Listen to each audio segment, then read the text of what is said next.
Holly was a mother of 3 who was terrified of her own home. She was haunted every day by an entity she thinks is impersonating her father who passed away in the house. She would be so terrified that she would grab her children and leave in the middle of the night. If you'd like your story told or just want a place to talk about the paranormal, join our Discord, link in the description below. Now this is Holly's story.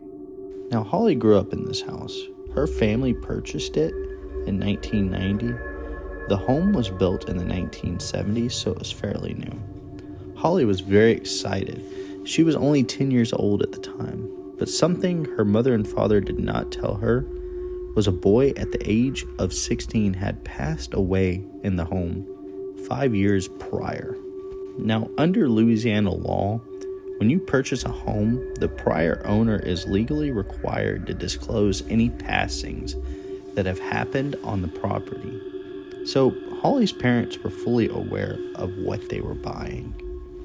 Now, Holly's luck, she would just so happen to pick the room that the boy had passed away in. Holly says the first couple of years were of just her feeling weird in her room, like she was being watched, and her stuff would start disappearing and reappearing in different places.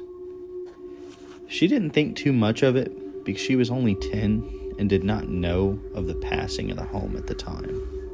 A couple of years would pass, she would be 17, and she would be home alone one day. She would hear someone in the kitchen. She assumed her mother was home early and went to her room.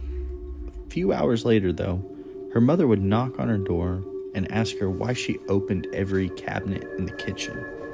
Now, she was very confused because she assumed her mother was home the whole time.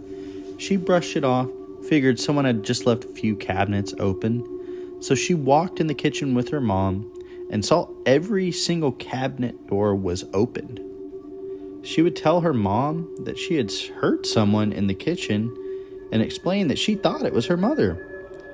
This is where her mother would tell her that this happens a lot to her, and also tell her about the boy who passed away in the home. Now, kind of taken off guard by this, Holly would investigate her mother's experiences a little bit further. Her mother actually would see shadow figures down the hall. As well, she would hear scratching on the walls and voices at night. But her mother never told a soul until this point in time. With this being the only significant paranormal thing happening to Holly while she was growing up in this home, she would kind of forget about it when she went off to college in New Orleans. Now, if you're enjoying the Dark Cabin Theories podcast, don't forget to like and subscribe. Also, join our Discord, link in the description below. Now, Holly would live in New Orleans until 2013, when her mother passed away. Holly went to school to become an at-home caretaker, so she decided to move back home to be the caretaker for her father, who would pass away in 2018, leaving her the home. Shortly after her father passed away, her son would not go to his room, which in fact was her old room. He complained of a man that watched him sleep. She always told him it was just her grandpa watching over him. But her son told her that it looks like grandpa, but it isn't. Now, a little backstory on Holly. She is very into Wicca, so she decided she would use dowsing rods to try and contact her father. While doing this, she would be successful in talking to someone, to an entity she believed was her father. A few months would pass, and everything would feel normal. Then the kid's father would come to get them for the summer, leaving her home alone. Holly had an alarm system on her house, so she felt pretty safe. That night, while she was asleep though, she would hear the garage door open, and her alarm would go off. Now, panicked, Holly would immediately call the police. When the police got there, they would come straight in. The garage door was shut, and they would tell her that a front door was unlocked. The police would search the house and find nothing. Now, they would eventually leave, and not even 4 hours later, after they left, the doorbell would ring 3 times. She would answer the door, and no one was there.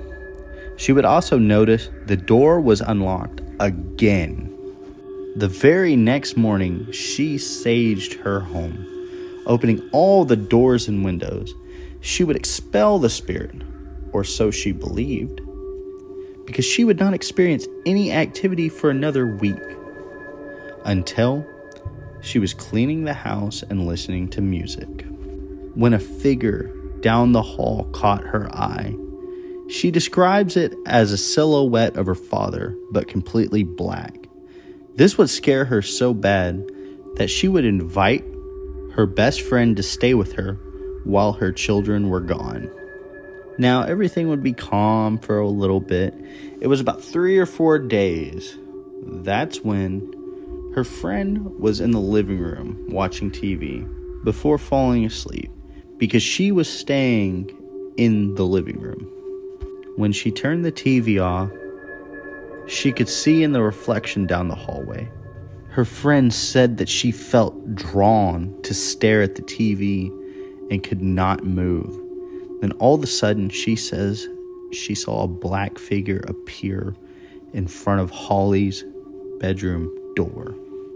Her friend would leave immediately and have Holly bring all of her things later the next day. Holly started to get used to hearing the disembodied voices and seeing things out of the corner of her eyes. Her children were not, though. They were terrified of the home.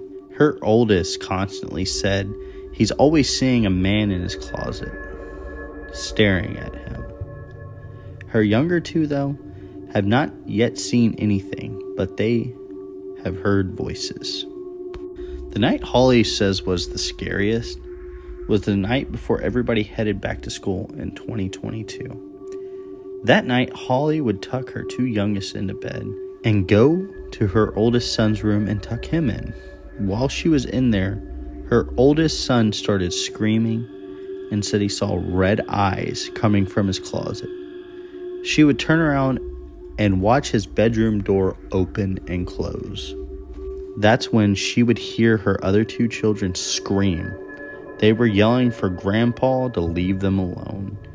She would run in there, and they told her that Grandpa flew out of the window. She would take them to her room, trying to calm everyone down so they could try and get some sleep. That's when something started banging on the window of the 2 youngest children's room. She would grab her kids and leave. They would go stay at a motel that night.